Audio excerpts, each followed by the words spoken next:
ಎಲ್ಲರಿಗೂ ಕಟ್ಟಿ ಸರ್ ಹೇಳಿದ್ದು ಏನಂದ್ರೆ ನಾವು ಈಗ ಆಕ್ಸಿಡೆಂಟ್ ಆದ್ಮೇಲೆ ನಾವೇನಾದ್ರೂ ಇನ್ಫಾರ್ಮೇಶನ್ ಕೊಡಕ್ ಹೋದ್ರೆ ಪೊಲೀಸರು ನಮ್ಗೆ ಕಿರಿಕಿರಿ ಮಾಡ್ತಾರೆ.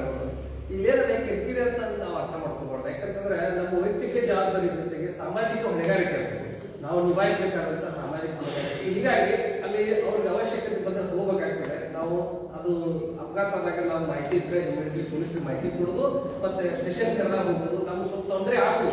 ಆದ್ರೆ ಅದು ನಮ್ಮ ಕರ್ತವ್ಯ, ಅದು ನಮ್ಮ ಕರ್ತವ್ಯ ಅಂತ ನಾನು ಇದರಲ್ಲಿ ಹೇಳಕ್ ಬಯಸ್ತೀನಿ. ಎರಡನೇದಾಗಿ ಪೊಲೀಸ್ ಏನಿದೆ, ಬೆಳಗಾವಿ ಪೊಲೀಸ್ ವಾಟ್ಸ್ಆಪ್ ಅಂತ ಒಂದು ನಂಬರ್ ಇದೆ, 9483931100 ಅಂತೇಳಿ. ತಮ್ಗೇನಾದ್ರು ಏನೋ ಘಟನೆ ಕಂಡು ಬಂದ್ರು, ಏನಾದ್ರು ಒಂಥರ ಅಧಿಕ ಪ್ರಸಂಗದ ಅಥವಾ ಏನಾದ್ರು ಸಂಶಯ ಕಂಡು ಬಂದ್ರೆ, ಏನಾದ್ರು ಅಪಘಾತ ಇಂಥವೇನಾದ್ರು ಇಮಿಡಿಯೇಟ್ಲಿ ನಿಮ್ಗೆ ವಾಟ್ಸ್ಆಪ್ ಮೆಸೇಜ್ ಮಾಡೋ ಸಹಿತ ಇಮಿಡಿಯೇಟ್ಲಿ ಅವ್ರು ರಿಯಾಕ್ಟ್ ಮಾಡ್ತಾರೆ. ನನಗೆ ಅನುಭವ ಬಂದಿರ್ತೇನೆ. ಸೊ ಈ ಬೆಳಗಾವಿ ಪೊಲೀಸ್ ವಾಟ್ಸ್ಆಪ್ ಅದ. ಇದ್ರ ಜೊತೆಗೆ ಏನ್ ಹೇಳ್ಬೇಕಂದ್ರೆ, ಈಗ ಟ್ರಾಫಿಕ್ ಬಗ್ಗೆ ಮಾತಾಡ್ಬೇಕಾದ್ರೆ ಕೆಲವೊಂದು ಜನ ಏನ್ ಮಾಡ್ತಾರೆ, ಈ ಡಿವೈಡರ್ ಇರ್ತದೆ, ಕೀಪ್ ಲೆಫ್ಟ್ ಅಂತ ರೂಲ್ಸ್ ಇದೆ. ಬಟ್ ಏನ್ ಮಾಡ್ತಾರೆ, ಅವರು ತಮ್ಮ ಕನ್ವೀನಿಯಂಟ್ ಈ ಕಡೆ ರೈಟ್ ಸೈಡ್ ಹೋಗ್ತಾರೆ, ರೈಟ್ ಸೈಡ್ ಟೂ ವೀಲರ್ ಹೋಗ್ತಾರೆ. ಆ ರೈಟ್ ಸೈಡ್ ಟೂ ವೀಲರ್ ಹೋಗಿದ್ರೆ ಅವ್ರಿಗೆ ಮುಂದೆ ಹೋಗಿ ಅಲ್ಲಿ ಟರ್ನ್ ಆಗೋದಿರ್ತೈತೋ ಇದೇ ಹೋಗ್ತದೆ. ಬಟ್ ಆದ್ರೆ ಏನಾಗ್ತೈತಿ, ಈ ಕಡೆ ಲೆಫ್ಟ್ ಸೈಡ್ ಟೂ ವೀಲರ್ಸ್ ಇರ್ತಾರೆ. ಈಗ ಫೋರ್ ವೀಲರ್ ಗಾಡಿ ಹೊಡಿಬೇಕಾರೆ, ಟೂ ವೀಲರ್ ಮಾಡೋದು ನೋಡ್ತೀವಿ, ಫೋರ್ ವೀಲರ್ ಮಾಡೋದು ನೋಡ್ತೀವಿ. ಆ ಫೋರ್ ವೀಲರ್ ಮಾಡೋದು ನೋಡ್ಬೇಕಾರೆ ಈ ಕಡೆನೂ ಇವರು ಈ ಕಡೆ ಹೊಡಿತಿರ್ತಾರೆ, ಇವರು ಈ ಕಡೆ ಹೊಡಿತಾರೆ. ಈಗ ಏನಾಗಿದೆ, ಗಾಡಿ ಹೊರಗೆ ಕಾರ್ ದಾಟ್ಸ್ಕೊಂಡು ಹೊರಟು ಈ ತರ ಘಟನೆಗಳಾಗ್ತವೆ. ನಿನ್ನೆ ನನಗೆ ಒಂದಾಯ್ತು, ನಾನು ಕೋರ್ಟಿಗೆ ಅವಸರ ಹೊಂಟಿದ್ದೇನೆ, ಅವರು ದಾರಿನೇ ಬರ್ತಾರೆ, ಈ ಕಡೆ ಇವರು ಈ ಕಡೆ ಇವರು, ಏನ್ ಮಾಡೋದು? ಈ ತರ ಪ್ರಶ್ನೆ ಅಂದ್ರೆ ಇವ್ರಿಗೆ ಹೊಣೆಗಾರಿಕೆ ನಮ್ಗೆ ಅರಿಬೇಕು. ಮತ್ತೆ ಎರಡನೇದು, ಈ ಟ್ರಾಫಿಕ್ ಜಾಮ್ ಆಗಿರ್ತೈತೆ, ನಾವೇನ್ ಮಾಡ್ತೀವಿ, ಅಲ್ಲಿ ಎಲ್ಲಾ ಗಾಡಿ ನಿಂತಾವ ಅಂತಂದ್ರೆ ಯಾಕೆ ಸುಮ್ಮನೆ ನಿಂತಿರೋದಿಲ್ಲ, ನಾವು ನಿಲ್ಬೇಕಲ್ಲ. ಏನ್ ಮಾಡ್ತೇವೆ, ಅಲ್ಲಿ ಸಂದ್ರೆ ಇರ್ತೈತೆ, ಅದ್ರಾಗ ಮತ್ತೆ ನೀವು ಗಾಡಿ ಒಳಗೆಲ್ಲ ಕುತ್ಕೊಂಡು ಮತ್ತೆ 5 ನಿಮಿಷ ಕ್ಲಿಯರ್ ಆಗೋ ಟ್ರಾಫಿಕ್ ಅರ್ಧ ತಾಸು ಕ್ಲಿಯರ್ ಆಗುತ್ತೆ.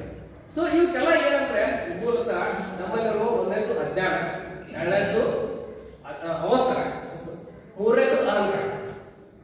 ಇವು ಮೂರು ಕಾರಣ. ನಮ್ಗೆ ಈಗೋ ಇರ್ತದೆ, ನಾನು ದೊಡ್ಡ ಈ ತರ ಇವರು ಅಂದ್ರೆ ಇವೆಲ್ಲ ಕ್ಲಿಯರ್, ಇವೆಲ್ಲ ಹೋಗ್ಬೇಕಂದ್ರೆ ಅರಿವು ಹೋಗ್ಬೇಕು. ಅದಕ್ಕೆ ಅರಿವು ಅನ್ನೋದು ಈ ಕಾನೂನಿನ ಅರಿವು ಬರಬೇಕು. ಅದಕ್ಕಾಗಿ ಏನಂದ್ರೆ ನಾವು ಈಗಾಗಲೇ ಏನು ಪರವಾನಗಿ ಕೊಡ್ತಾರಲ್ಲ, ಅಲ್ಲಿ ನಾವು ಪ್ರತ್ಯಕ್ಷ ನೋಡಿದ್ರೆ ನಿಮಗೂ ಗೊತ್ತದೆ, ಅಲ್ಲಿ ಏಜೆಂಟರ ಮೂಲಕ ಹೋದ್ರೆ ಏನು ಕೇಳೋದಿಲ್ಲ, ಕೊಟ್ಬಿಡ್ತಾರೆ. ಪ್ರತಿ ದಿವಸ 106 ಮಂದಿ ಲೈಸೆನ್ಸ್ ಕೊಡ್ತಾರೆ. ಅದೇ ನೀವು ಡೈರೆಕ್ಟ್ ಮಾಡಕ್ ಹೋದ್ರೆ 108 ಹೇಳ್ತಾರೆ. ಸೊ ರಿಜೆಕ್ಟ್ ಮಾಡ್ತಾರೆ. ಈಗೇನಾಗಿದೆ ಗೊತ್ತಿಲ್ಲ, ಈಗ 13 ವರ್ಷ ನಾವು ಏಜೆಂಟ್ ಜೋಡಿ ಮಾತಾಡ್ತಿರ್ತಾನೆ, ನಾವು ರಿವರ್ಸ್ ತಗೋತಿರ್ತೀವಿ, ನಮ್ಮ ನೋಡತ್ತಿರೋದಿಲ್ರಿ ನಾವು. ಅಲ್ಲೇ ಅಂದ್ರೆ ಅಲ್ಲೂ ಏನಂದ್ರೆ ನನ್ನೊಂದು ಏನು ವಿಚಾರ, ಈ ಲೈಸೆನ್ಸ್ ಕೊಡ್ಬೇಕಾದ್ರೆ ಈ ಸಾಹೇಬ್ರ ಹೇಳಿದ್ರಲ್ಲ, ಈ ತರ ಅವ್ರು ತಗೊಂಡದೊಳಗೆ ಎಷ್ಟು ವಿಷಯ ಇದೆ ನೋಡಿ, ಎಲ್ಲಾ ರೂಲ್ಸ್ ಅಲ್ಲೇ ತಗೊಂಡಾಗೆ ಹೇಳ್ಬಿಟ್ರು. ಸೊ ಆ ತರ ಅವ್ರಿಗೆ ಒಂದು ಏನ್ ಲೈಸೆನ್ಸ್ ಕೊಡ್ಬೇಕಾದ್ರೆ ಕಂಪಲ್ಸರಿ 1 ತಾಸು ಕಾರ್ಯಾಗಾರ ಮಾಡಿ ಅವ್ರಿಗೆ ಏನ್ ಕಂಪಲ್ಸರಿ ಪಾಲಿಸ್ಬೇಕು ಅನ್ನೋದನ್ನ ಅವ್ರಿಗೆ ಹೇಳಿ ಲೈಸೆನ್ಸ್ ಕೊಡ್ಬೇಕು ಅನ್ನೋ ವ್ಯವಸ್ಥೆ ಬರ್ಬೇಕು. ಅಂದಾಗ ಸ್ವಲ್ಪ ಅಟ್ಲೀಸ್ಟ್ ಒಂದು ಜವಾಬ್ದಾರಿ ಬರ್ತದೆ. ಆಮೇಲೆ ಈ ಇನ್ಶೂರೆನ್ಸ್ ಬಗ್ಗೆ ಹೇಳ್ತೀನಿ, ಸೀಟ್ ಬೆಲ್ಟ್ ಬಗ್ಗೆ ಹೇಳ್ತೀನಿ. ಫಸ್ಟ್ ಸೀಟ್ ಬೆಲ್ಟ್ ಎಷ್ಟು ಇಂಪಾರ್ಟೆಂಟ್ ಅನ್ನೋದ್ರ, ಈಗ ಸೀಟ್ ಬೆಲ್ಟ್ ಇರೋದ್ರ ಏರ್ ಬ್ಯಾಗ್ ಓಪನ್ ಆಗ್ತದೆ. ಈಗ ಲಕ್ಷ್ಮೀ ಹೆಬ್ಬಾಳ್ಕರ್ ಅವರು ಆ ಆಕ್ಸಿಡೆಂಟ್ ಆದ್ರೆ ನಿಜವಾಗ ಸೀಟ್ ಬೆಲ್ಟ್ ಹಾಕಿಲ್ಲ, ಏರ್ ಬ್ಯಾಗ್ ಓಪನ್ ಹಾಕಿರ್ತಿಲ್ಲ. ಏರ್ ಬ್ಯಾಗ್ ಓಪನ್ ಹಾಕಿಲ್ಲ ಅಂದ್ರೆ ಅವ್ರೆಲ್ಲರೂ ಹೋಗ್ತಿದ್ರು. ಸೊ ಅದು ಜೀವ ಉಳಿಸಿದ್ರೆ ಸೀಟ್ ಬೆಲ್ಟ್. ಸೊ ಅದು ಈ ತರ ಏನಾದ್ರೆ ಟ್ರಾಫಿಕ್ ರೂಲ್ಸ್, ಇವನ್ ಹೆಲ್ಮೆಟ್ ಬಗ್ಗೆನೂ ಅದು ಸ್ಟ್ಯಾಟಿಸ್ಟಿಕ್ಸ್ ಹೇಳೋದಂತಂದ್ರೆ ಹೆಚ್ಚಿನ ಅಪಘಾತ ಆಗೋದು ಅಂತಂದ್ರೆ ಈ ಹೆಲ್ಮೆಟ್ ಇಲ್ಲದೇನೆ, ಅಂದ್ರೆ ಸಾವು ಸಂಭವಿಸುದು. ಟೂ ವೀಲರ್ದವರು ಸಾವು ಯಾಕೆ ಸಂಭವಿಸಿದ್ರೆ ಹೆಲ್ಮೆಟ್ ಇಲ್ಲದೇನೆ. ಯಾಕಂದ್ರೆ ಏನಂದ್ರೆ ನಾವು ವೈಜ್ಞಾನಿಕವಾಗಿ ನೋಡಿದಾಗ ಈ ತಲೆಗೆ ಎಲ್ಲ ಬೇರೆ ಯಾವುದೇ ಭಾಗಕ್ಕೆ ಪೆಟ್ಟಾದ್ರೂ ಮನುಷ್ಯ ಉಳಿಬಹುದು. ಆದ್ರೆ ಈ ಹಿಂದಿನ ಭಾಗದಲ್ಲ, ಈ ಭಾಗಕ್ಕೆ ಪೆಟ್ಟಾದ್ರೆ ಅಲ್ಲಿ ಉಳಿಯೋ ಸಾಧ್ಯತೆ ಕಡಿಮೆ.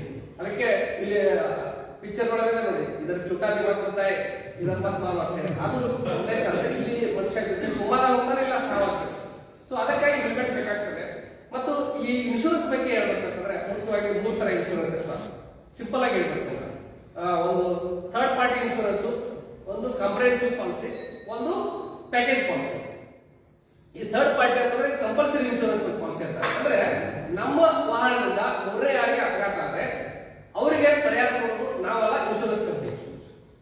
ಸೊ ಅದಕ್ಕಾಗಿ ಇನ್ಶೂರೆನ್ಸ್ ಮಾಡ್ಬೇಕು. ಇದು ಒಂದು ಕಂಪಲ್ಸರಿ ಇನ್ಶೂರೆನ್ಸ್ ಮಾಡಲೇಬೇಕು. ನಾವು ಯಾವುದು ಮಾಡೋಕ್ಕಾಗಿಲ್ಲ, ಇದು ಮಾಡಬೇಕು. ಮಿನಿಮಮ್ ಅಮೌಂಟ್ ಇರ್ತದೆ.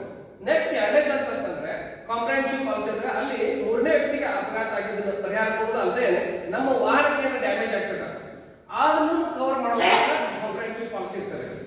ಆಮೇಲೆ ಪ್ಯಾಕೇಜ್ ಪಾಲಿಸಿ ಅಂತ ಬರ್ತದೆ. ಪ್ಯಾಕೇಜ್ ಪಾಲಿಸಿ ಒಳಗೆ ಮೂರನೇ ವ್ಯಕ್ತಿಗೆ ಆಗುವ ಅಪಘಾತ ಮತ್ತು ನಮ್ಮ ಗಾಡಿಗೆ ಆಗುವಂತ ನಷ್ಟ ಮತ್ತು ನಾವು ಗಾಡಿ ಒಳಗಿರುವಂತ ವ್ಯಕ್ತಿಗಳು, ಕಾರ್ ಇರಲಿ ಟೂ ವೀಲರ್ ಇರಲಿ, ಅವ್ರನ್ನ ಕವರ್ ಮಾಡುವಂತ ಇದು ಪ್ಯಾಕೇಜ್ ಪಾಲಿಸಿ. ಅದಕ್ಕೆ ಪ್ರೀಮಿಯಂ ಜಾಸ್ತಿ ಇರ್ತದೆ.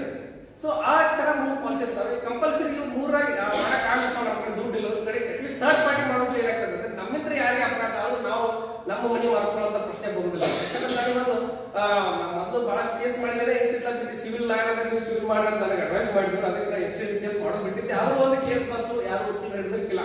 ಆ ಕೇಸ್ಗಳಿಗೆ ಅವ ಪಾಪ ಬಡ ವ್ಯಕ್ತಿ ಒಂದು ಟ್ರಕ್ ಮಾಡ್ಕೊಂಡಿದ್ದಾನೆ, ಸಾಲ ಮಾಡಿ ಟ್ರಕ್ ಮಾಡಿದ್ದಾರೆ. ಆತ ಅದು ದುಡ್ಕೊಂಡು ಅವ್ರು ಸಾಲ ಮುಗಿಸ್ತಾ ಇದ್ದ. ಅದು ದುರದೃಷ್ಟವಶಾತ್ ಅವಾಗ ಪುಣದಲ್ಲಿ ಆಕ್ಸಿಡೆಂಟ್ ಆದ್ರೆ ಆ ಟ್ರಕ್ ಹೆಂಗಂದ್ರೆ ಮುಂದಿನ ಗಾಡಿ ಎಕ್ದಮ್ ತರಬಿದ್ದಕ್ಕೆ ಇವನು ಹೋಗಿ ಅವ್ರಿಗೆ ಬುದ್ಧಿ ಬಿಟ್ಟ. ಇವನೇನು ತಪ್ಪಿಲ್ಲ. ಯಾಕಂದ್ರೆ ಏನ್ ಮಾಡೋದು, ಇವನು ಜೀವ ಹೋದಾಗಿಲ್ಲ, ಅದು ಕಾಲ ಈ ತರ ಬಾಧ್ಯತೆ ಈ ತರ ಮೋಸದ ತುಂಡಾಗಿತ್ತು. ಅಂತ ವ್ಯಕ್ತಿ ಉಳಿದು ಅವ್ರಿಗೆ ಆ ಸ್ವಂತ ಆಕ್ಸಿಡೆಂಟ್ ಅಂತ ಹೇಳಿದ್ರೆ ಅದೇನು ಇದ್ರಿಗೆ ಗಾಡಿ ಇತ್ತು ಅದಕ್ಕೆ ಸಾಲಿಲ್ಲ, ರಾತ್ರಿ ಇತ್ತು. ಸೊ ಅದಕ್ಕಾಗಿ ಅಲ್ಲಿ ಏನಾಯ್ತು, ಪರ್ಸನಲ್ ಆಕ್ಸಿಡೆಂಟ್ ಕ್ಲೇಮ್ ಮಾಡ್ಬೇಕಂದ್ರೆ ಸ್ವಂತ ಆಕ್ಸಿಡೆಂಟ್ ಆದಂತ ಕ್ಲೇಮ್ ಅನ್ನು ಮಾಡ್ಬೇಕಂತಂದ್ರೆ ಪ್ರಾಬ್ಲಮ್ ಏನು, ಅಲ್ಲಿ ಇನ್ಶೂರೆನ್ಸ್ ಕವರೇಜ್ ಪ್ರಶ್ನೆ ಬರ್ತದೆ. ಅದಕ್ಕಾಗಿ ವಕೀಲರು ಕೇಸ್ ಹಿಡಿಲಿಲ್ಲ.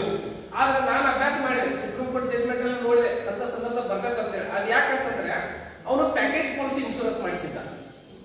ಅಂದ್ರೆ ಸ್ವತಃ ಅವನಿಗೆ ಅಪಘಾತ, ಓನರ್ ಇರಲಿ, ಡ್ರೈವರ್ ಇರಲಿ, ಮತ್ತೆ ವಾಹನ ಇರಲಿ, ಮತ್ತು ಮೂರನೇ ವ್ಯಕ್ತಿಗೆ ಅಪಘಾತ ಆಗಲಿ, ಅದು ಎಲ್ಲ ಕವರೇಜ್ ಇರುವಂತ ಪಾಲಿಸಿ 15 ಲಕ್ಷದ ಪಾಲಿಸಿ ಇತ್ತು.